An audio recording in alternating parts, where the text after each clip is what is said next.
1901 part 2 எடுக்கிறீங்க, Puduppettai part 2 எடுக்க போகிறேன்றீங்க. அதுக்கெல்லாம் மிகப்பெரிய பட்ஜெட் வேணும். 1901 எடுக்க முடியுமா? நீங்கள் ஏற்கனவே வந்து பிடிச்சத காலி பண்ணிட்டீங்க. ஸோ அப்போ நீங்கள் எல்லாமே சேர்ந்து இனிமேல் வாழ போகிற வாழ்க்கையை அது வாழ்றதே கொஞ்ச நாள் தாங்க. வாழ்க்கை யாருக்கு எந்த நேரத்தில் முடியும்னே தெரியாதுங்க. நம்ம கையில் கிடையாது. இதில் போட்டி, பொறாமை, ஈகோ, நான் இப்படி தான் பண்ணுவேன், அப்படி தான் பண்ணு குடும்பத்துக்கு எடுக்கலாம். தன்னுடைய பசங்க 3 பசங்களுடைய லைஃப் பார்க்கணும்ல சொல்கிறான் அவர் இல்லையா? இப்போ அதனால் ஒன்றும் இல்லை. இப்போவும் கெட்டு போகல, காலம் போகல, எல்லாம் நடந்துச்சுமா, ஓகேம்மா. சாரி கேட்கல என்ன ஆகிட போகுது? ஒய்ஃப் தானே, அவங்களும் வரப்போகிறாங்க. அதனால குடும்பம் நல்லா இருந்தீங்கன்னா சிறப்பாக இருக்கலாம். நீங்கள் இந்த மீண்டும் ஒரு படம் 7 பங்களி பார்ட் 2 நல்லபடியாக முடிச்சு அனுப்புனீங்கன்னா ஹிட் ஆச்சு அப்படின்னா மீண்டும் உங்களுக்கு படங்கள் வாய்ப்பு இங்கே நிறைய வரப்போகுது. இந்த மெண்டல் மனதில் படம் பண்ணிகிட்டு இருக்காரு.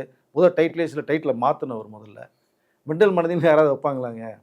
அந்த டைட்டில் வச்சுருக்காரு. இப்போ அதை சப்ஜெக்ட்டுக்கு உந்ததாக இருக்கட்டும்னு வச்சுக்கோங்க. பட் வெளியில் கேட்கும்போது ஸோ செல்வராஜுடைய போட்ட பதிவு, அவர் வந்து ஏற்கனவே ஒரு வருஷத்தில் பிரச்சனையில் இருக்கார். ஸோ இன்றைக்கி மிகப்பெரிய ஒரு பூகம்பத்தை கிளப்பிட்டார். அவரே கிளப்பிட்டார், வேறு யாரும் கிளப்பல. ஸோ உங்களுடைய அந்த மறைமுகமான இருக்கிற பிரச்சனைகளை வெளியுள்ளத்துக்கு இன்ஸ்டா மூலமாக நீங்கள் சொல்லி விட்டீங்க.